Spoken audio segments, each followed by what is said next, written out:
전쟁은 잔인했다. 사랑과 평화다. 3박 4일 특박. 대기 중대에 있는 동안 베트남을 갔다 온 자들에게 3박 4일의 특박이 주어졌다. 시간이 짧으니 서울 근교에 집이 있거나 친척이나 연고자가 있는 자만 해당되었다. 서울에 큰 형이 살고 있었으므로 나도 특박을 나가게 되었다. 겨울철이라 개 떨듯이 떨며 강원도 최전방에서 버스를 타고 한나절이나 걸려 그 골짜기를 빠져나왔다. 우리 일행 15명은 돈을 아끼기 위해 서울 변두리 용산의 한 여인숙에 방 2개만 잡고 같이 자기로 했다. 친척이나 집이 있는 자들은 모두 거기 가서 자고 오기로 하여 나도 종로에 있는 큰형에게 전화를 하고 찾아갔다. 나는 큰형이 서울에 살고 있다는 것만으로도 늘 자랑스럽게 생각했다. 시골에 사는 것은 고생스럽기 때문이다. 서울에서 사는 사람은 고생도 안 하고 모두 잘 사는 신사들이라 부러워했다. 그래서 자기 친척이 서울에 산다 하면 시골에서는 자랑거리였다. 큰형인 장남인 고로 항상 동생들을 잘 챙겨 따뜻하게 대해주었다. 나는 베트남 전쟁터에 갔다 왔기 때문에 더욱 신경을 써주었다. 큰형은 건물 문 앞에까지 마중 나오더니 나무 판자로 된 작은 사무실로 나를 데려갔다. 난로불을 벌겋게 피워놓아 개떨듯 떠는 나를 속까지 뜨겁게 해주었다. 알고 보니 큰형은 처남과 종로에서 연탄 회사를 경영하고 있었다. 연탄 공장이라 사무실은 후졌지만 불만큼은 풍년이었다. 너무 추워 떨고 떨어서 불이라면 밥보다도 그 어떤 자를 만난 것보다도 반가웠다. 난로불 옆에 앉아 있다 보니 너무 더워서 잠깐 사무실 밖으로 나왔다. 사방을 둘러보니 가루 연탄과 찍어놓은 연탄이 산같이 쌓여 있었다. 그 넓은 대지가 모두 공장인 것 같았다. 기온이 영상 38도씨를 웃도는 열대의 베트남에 있다가 하필이면 겨울에 귀국하여 너무나 추워서 고생을 한 고로 그의 겨울은 나에게 일생을 두고 생각나고 기억되는 때다.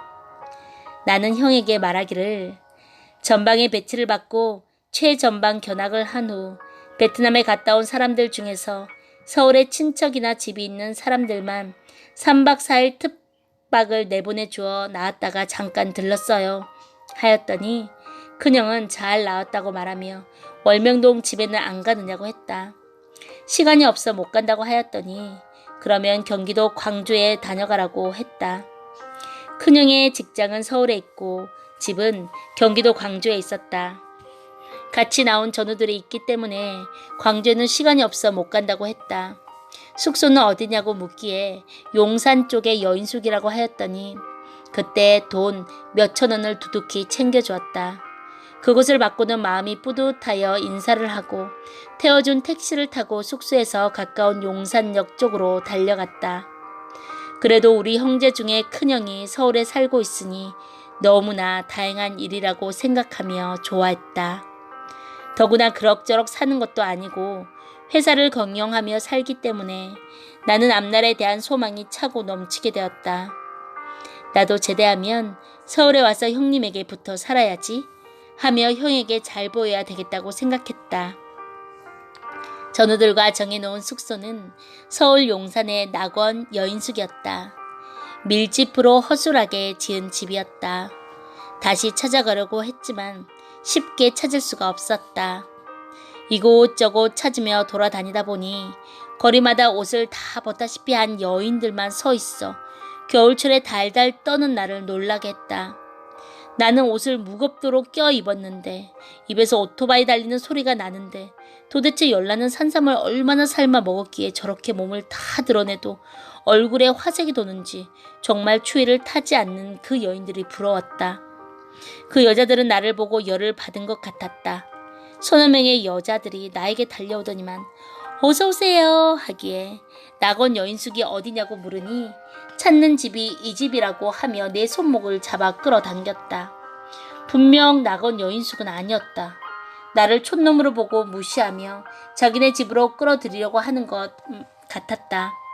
그때까지 나는 이 여자들이 무엇을 하러 다니는 사람인지 몰랐다. 그러다 잠시 후에 여자들의 직업이 무엇인지 눈치채고 깜짝 놀랐다. 내 꼴이 마치 집토끼가 집에서 나와 길을 잃고 마을에 내려왔는데 마을 사람들이 토끼 잡으려고 쫓아와 다니는 것과 같았다. 나는 온갖 모사를 다 꾸며서라도 빠져나가야겠다고 생각했다. 나는 그 여자들을 보고 말하기를 내가 빨리 가서 여인숙에 두고 온 돈이 든 가방을 가지고 올 테니 여기 있으라고 했다. 이 말을 들은 여자들은 그럼 빨리 갔다 오라고 했다. 서울 용산은 1960년대에는 시골 같았다.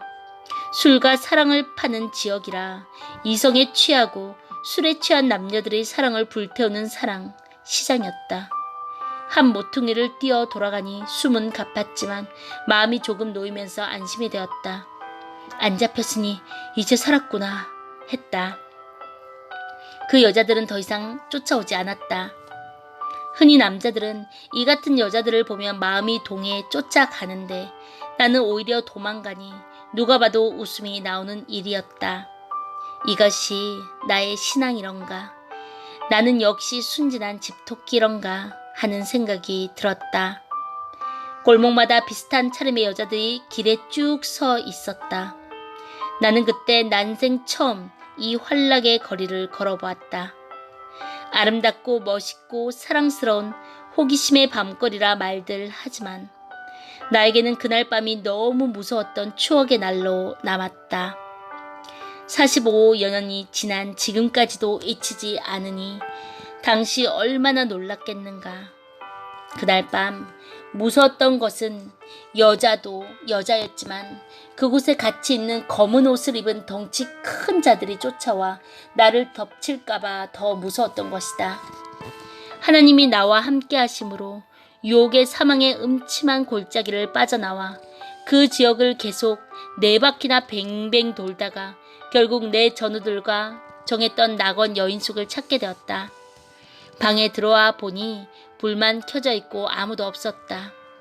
모두 하룻밤을 즐기러 나간 것이었다.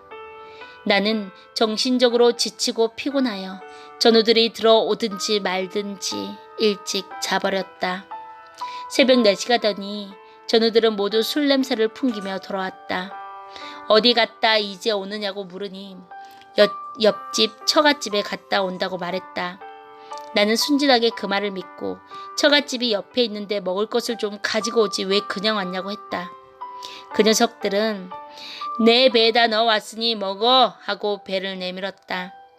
너는 어디 갔다 왔느냐고 옆에 놈에게 물으니 옆집 작은 부인집에 갔다 왔다고 말했다. 어린 나이에 첩까지 거느리고 있느냐고 하니 돈만 있으면 용산 바닥에 수두룩하다고 말했다. 그들은 나의 순진한 물음에 픽픽 웃으면서 여자를 모르면 남자가 철이 들지 않는다고 말했다. 모두 둘러앉아서 내가 알아듣기 어려운 여자 이야기를 해가면서 몇 시간 동안을 짓거렸다. 술 냄새가 나서 나는 문을 차고 나와버렸다. 하루를 더 머물면서 나는 그곳에서 방만 지켜주었다. 이들은 다람쥐처럼 밤낮으로 들락날락하며 외박을 했다. 나는 밤새워 성경을 보고 다음날 아침에 같이 간 전우들과 전방부대로 복귀했다. 아멘.